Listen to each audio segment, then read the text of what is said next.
Well,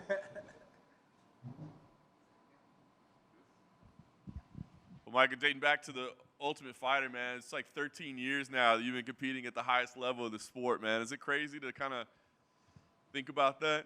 Uh, yeah, a little bit.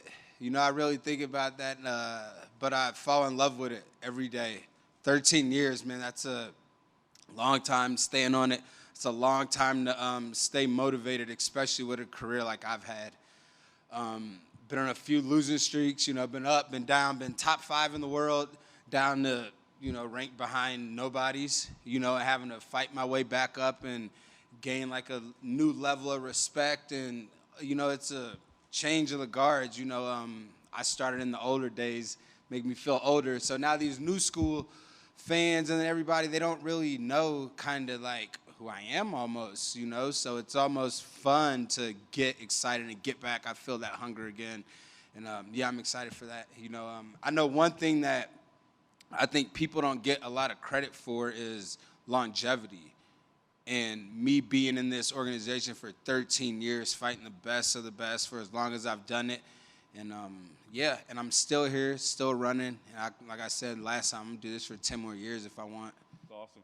It's funny you mentioned like the fans, like they might not recognize, but I feel like your fellow fighters and stuff, like they see you, they treat you like the veteran, you know what I mean? And they give you that respect. Is that weird? Because, I mean, you were literally a kid when you came into this, and now you got people kind of treating you as like, hey, show me the ropes. Tell me about what you know. Is that weird for you? Yeah, no, it's not weird. It's just life. You know what I mean? And that's one thing I've been prepared for and, I'm looking forward to is having experience and being, the older guy and the experienced guy that a lot of these young fighters can come to for advice or if I can help out and just the experience with everything. So it feels great.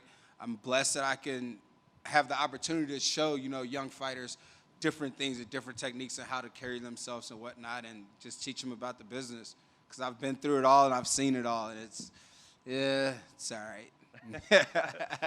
At this point, because like you said, you've been through the ups and the downs and everything. What's fight week like for you? I mean, are there nerves? Are there excitement? Is this just the job, or does it still like feel weird? I mean, what is it like for you each week? It's funny. I was just talking to my coach Jay Stroud about that, and it's another fight week. It's another week, another day. It's weird, in the earlier stage of my career, as I got excited for this week, so many nerves going. How do I handle this situation? How do I feel? How do I need to be carrying myself? Now it's like just getting out of bed, going to Vegas. Yeah, I got to fly to Vegas tonight. I'm fine. It's cool. Not worried about it. And like I said, fight week has been like the least of my worries now. And I'm just coming in here relaxed, prepared, and, ready to fight this weekend. Nice. You talk about like the losses that you have, but right now 2-1 in the arguably 3-0 in the last 3. Yeah. I was about to say you might want to change that. Fuck these judges. It's 3-0. So there you go. I mean, maybe fighting as good as ever, right? I mean, what do you think the key is? Because I know this game it's a game of inches, right? But you had all those setbacks, but now on essentially a 3-fight win streak. Yeah, absolutely. I've been more clear-minded lately.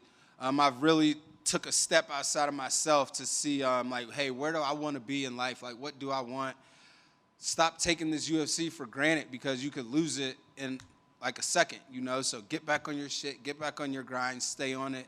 And a lot of things that keep me motivated is seeing guys that I know I'm better than, getting paid, getting big money, getting big fights, guys that I've beaten, getting these big fights, getting all the popularity and all that shit. I don't care about, I just want to be financially stable from this UFC. I'm not leaving until I get what I came here for. Whether that takes me another 5 years, 6, 7 years, whatever, I'm going to stay until I'm done and the job's finished. Is that a part of maturing a little bit too, right? Because you get those paychecks. I imagine they can go pretty quick. You get a large sum of money in one check, but then you don't get paid for 6 months or whatever. Yeah. Has that been hard to do to balance that? Yeah, for sure. Like I said, early in my career, those checks went by so quick. They weren't that big, so I didn't really manage them out that time. I wasn't financially smart enough at that time. I was young, getting a lump sum of money. Hey, I want to go enjoy myself, travel, see the world. And I'm glad I did it all. It cost me a lot of money and some time, but at the same time, I enjoyed myself. You can't really pay for those memories, and I got them. So now I'm in a position to where I don't need the fast life anymore. I don't need to go out. I don't need to travel as much. I don't need to do those things as much because I've done them already. Now we can get back to fighting and get back to getting this money. And, hey, 36, about to be 37, and I'm probably the healthiest I've been. You know, the surgeries are cleared up, fresh-minded, clear-minded, no stress, and I'm having fun in life now. Nice. Let's talk about the matchup you had with Diego. Similar position, I think, right? I mean, he's been ranked, and then he's had some setbacks, and maybe he's flown under the radar a little bit. I mean, Yeah. what do you think about him as an opponent? Yeah. I understand exactly what's going on with Diego. You know, being up and down, it's the sport, it's what it is. But he's a true veteran. He's beaten some of the best guys. He's beaten champions before, and he's tough. He's a guy that always comes to fight, and that's what I'm excited for, man. I love guys that come here to fight, that I don't have to chase him around the ring, and he's talented everywhere. He's a great fighter. He's just, like I said, he's at his bad times, you know, his slumps. Everybody goes through them, and unfortunately, he's facing a guy that has been through those slumps, that's not wanting to go back to him, and talk about bad timing for him. At this point in your career, do you prep specifically for somebody? Like, do you be like, well, we got to change this up because it's this guy, or you just go do your thing? Yeah, not at all, man. At this point, I do my thing now. You know, I watch my fights. I still pick up on the little things that they do, but I'm 110% focused on Michael Johnson. You know, as long as the best Michael Johnson shows up, sharp, focused, ready to fight, I don't give a fuck about their game plan at all. You know, they got to adjust to me and what I do, and, you know, that's what we're going to do on Saturday. Nice. Last thing for me, I mean, you've proven your place in the sport, man. You talked, hey, maybe I'll do it 10 years more, maybe I'll do it 5. Like, what is the end for you? What do you envision as the end? Is it when there's enough money in the bank account that you're comfortable, or is it just when you don't love doing this anymore? Like, when do you know the end is time? That's a good question. I'm always going to love fighting. You know, always. I started fighting, you know, being a knucklehead and growing up fighting. So that's one thing I love doing. So I think I'll always have the love for that. Always have the love for training and the camaraderie and the guys in the gym. But I still want a world title. You know, I'm thirsty for that world title. I'm thirsty for all that money in the bank. And then, you know, next few years ago, we'll readjust. But, you know, I'm doing great things in Florida. You know, I just got a great job with Douglas Sullivan, selling real estate out in South Florida. So if anybody's watching this and you need some help, I'm your agent right here. I'm your guy. So, yeah, but other than that, that's great, man. Like I said, I'm enjoying it, enjoying training and fighting again, and I feel like I'm a young 23, 24-year-old guy with 13 years of experience in the UFC. It's pretty hard to beat. Hey, Michael. During the last bare knuckle event, you were saying that you might want to do that in the future. I mean, is that something that, you know, is interesting to you? It could be, but they'd have to send me those Luke Rocco checks if I'm going to do that shit. And I wouldn't quit, I'll tell you that. But, you know, they're not bad-mouthing Luke. Luke's a great guy. I just like to, you know, give him shit about that. But I'll do it, but the paycheck's got to be right. You know what I mean? And I think a lot of those guys are making that transition. But my job, I'm fully focused on the UFC. I'm not worried about any of these other promotions or anybody, you know, trying to compete with the UFC. This is my home. This is my job, and I'm here to stay. During your fight week with Alan Patrick, man, you said you were in a very dark place. And I just wanted to know, like, with other fighters that are, you know, potentially, you know, on a skid and, like, don't know what they're doing in a dark place, like, how did you get out of that? I knocked out Alan Patrick. That's how I got out of it. You know, that's what I really needed to do. Focus on myself, you know, get back to winning. Get back to being the Michael Johnson you are, the one that goes in there and fights and people are afraid of. Not so much afraid of, but people are worried about going in the skill. And, yeah, that's what did it. So that fight, got another quick fight, put some money aside, you know, stop living a fast life. And now we're almost out of that dark hole. You know, let me continue this win streak. I've been asking all of the veterans, but, like, if you get one fight back on your entire resume, who would you like a rematch with? Justin Gaethje, 100%. Like, and I'm cool with Justin. You know, we've trained it. We've, you know, spent some time together. But that's just one fight that was like on my fingertips. Big John stepped in way too soon. I don't know what he was doing, but who wouldn't have wanted to see that fight go another round? You know, I was just in a bad position, and he got me. Hats off to Gaethje. You know, now him and Dustin are about to do their rematch. So, hey, who knows? Maybe one of them falls out, and I can get one of those back. What are your thoughts on that rematch? Oh, honestly, my opinion, I'm not really thinking about it. You know, I don't think about either one of those guys. I mean, they're great, but I definitely, if I were to pick a winner, I think Justin's going to get this one. They'll have a trilogy. Awesome. Thanks, man. I know you said you don't like to train particularly for an opponent, you just do your thing, but how do you keep it fresh in the training room? And are you still able to find new wrinkles to your game being such a veteran? Are you still finding new things about yourself in the training, and how do you keep it fresh? Yeah, absolutely. Training with the young guys at Kill Cliff FC, man. We have a good group of young guys that are 23, 22, you know, and these guys can just train and go forever. So me at my age competing with them, if I can keep up with these guys going, you know, crazy, and I'm showing them things and I'm continuing to beat them and I'm learning from them and they're learning from me, and that's just keeping it fresh. You know, I try to learn something new every day and pick it up as it goes on, and yeah. Rest is another important thing that I've been doing. I've rested a lot more now. You know, I'm in a position where I don't need 2-3 hard training sessions. You know, I know how to fight. I've been there. I've cut weight. I've done all that. I just need to make it to the fight healthy and focused. Probably a lot less hard sparring as well, huh? No. Still never. like the hard sparring? Still the hard sparring twice a week. That goes on until I'm finished. You know, I think. And people have a different look on it. I'm one guy that, hey, that's the closest thing we're going to do to a fight. You have to train that.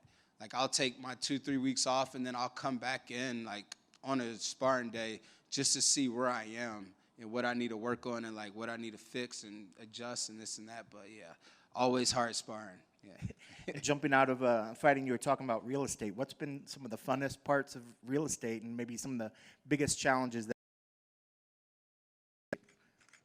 Just getting used to a whole new world, whole new game. You know, it's a whole different career path. You know, you got to literally learn something else all over again. You know, you got to find the right coaches and the right mentors and this and that. So it's been really tough to get started, to juggle that and fighting.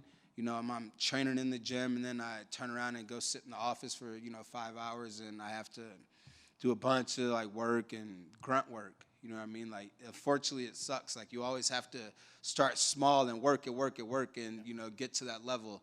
And but like I said, it's just like the fight game almost. You know, like, I started from the bottom, and now I'm up in the UFC, so I have no time, no problems putting in the work, and having to get there. But it's tough.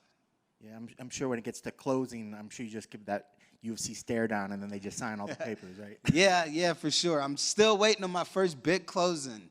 So like I said, if anybody needs some buyers to come in and talk to me, in Florida. So, yeah, but we're working. Like I said, I got a great team with the, Sonata team at Douglas Sullivan, and, they're, doing it good for me. They're doing well. Awesome. Last thing for me, you mentioned before you used to spend that money, you had all the fun times, those fast times. So what does downtime look for Michael Johnson now? What does downtime look like for you? Just relaxing, reading, just spending my own time, like, with myself, It's not really like, that is my downtime. Other than that, I'm always busy working, trying to improve, trying to stay focused and count how many years I really, really, really have in this game. If I just keep it calm and keep it cool and just fucking work those steps day in, day out, we'll get as far as we can. Awesome. Best of luck on Saturday. Thank you. Thank you, Mike, for taking the time. You mentioned earlier that you're still thirsty, you're hungry for that title. When you said you don't want to leave with what you came here for, is that what you were alluding to, that belt, that gold around your waist? Yeah, I would love that belt. That's the reason I got into this game, is to fight the best, beat the best, and become a world champion. I think recently, the last few years, it's kind of, the fight game has made a shift to, it's not that people want to fight the best and beat the best. They want to make the more money, or they want to make the most money, and they want to get these big fights. And, yeah, that's fine, but, I still want the best. And I think beating the best will get you to that money. It's just now it's almost at a standstill because guys are focused on, oh, well, I want this money, or I want to fight this guy because he has this number of followers, or he's doing this many TikTok videos. And it's like, it's kind of taking the pureness away from the sport. Like, this is a sport where two guys show up and they fight to figure out who's the best, not any of the bullshit that's been going around lately. So it's a thin line between where the sport's going. I hope it kind of changes back. For sure, and it is kind of nuts to take back, especially I'm sure you've seen a lot in 13 years, and now be like, oh, those exhibition fights mean nothing, and now, bam, it's like a whole other. Yeah, guys are making $500,000 fucking boxing a YouTube guy. Like, come on now. While I'm fighting and training my ass off for 12 weeks to get the paycheck that I'm getting. So, not complaining. Hats off to them. You know, they did a great job at that. But Is there anything or anywhere that you haven't done something with the UFC? Like any place the Octagon's gone that you're like, man, I should have fought in Japan, or like, oh no, I got a headline in Nebraska. Any that's still on the bucket list? yeah, I like to go to Mexico City, fight there if they ever take it back there. You know, I love that. I liked fighting in Brazil. You know, Australia, you can think about it. So Mexico City and Australia, those definitely are my bucket list to fight. Excellent. And last for me, down the road, you know, you have so much game and your brand and you're expanding. Is something you would do possibly open up a gym, coach full time besides the realtor stuff? Because I mean, 13 years already, you would think so many boys and girls could learn from you, and why squander it away with just like, I'm hanging them up, I'm out. Have you thought that far down the road of like opening a school, gym, full-time coach? No, and I've never like thought about opening a gym. I don't think the small MMA gyms make enough to even like stay sustainable with it. But you know, we got a great thing going down at Cliff FC. So eventually, later down the road, if I'm looking to hang them up, you know, there's so much work I can do there for our fighters and our young fighters coming up that I don't need to, you know, change camps or go start my own thing. My value is a lot there, and I can have a lot of potential with these guys and helping them and build them and, you know, make sure they don't make the same mistakes I did going up. That's awesome. Excellent, sir. Well, good to see you. Still on main card, still, you know, kicking off the show. And good luck on Saturday. Thank you. Yes, sir. Mike, it's funny. You mentioned the Gaethje fight, and I was thinking back. I was like, what a hell of a fight that was. I just had to pull up your record. Do you ever reflect on what you've done in your career? I mean, I want to read this to you. Tony Ferguson, Danny Castillo, Miles Jury, Reza Madadi, Joe Lozon, Gleason Tebow, Melvin Guillard. Then it gets crazy. Edson Barbosa, Benil Dariush, Nate Diaz, Dustin Poirier, Habib Nurmagomedov, Justin Gaethje. Those are just consecutive opponents. You could keep going with Darren Elkins, Andre Feely, Artem Lobov, Josh Emmett if you want. The best of the best, it's right? insane, man. Yeah, I mean, where's my credibility for fighting the best of the fucking best for as long as I have? Like, I'm not a guy to sit back and, like, want, like, notoriety or all that shit. Like, I don't care. But, guys, look at my resume, man. Pay attention to what I've been doing, what I have been doing. Losses or not, like, those guys remember the time they fought me.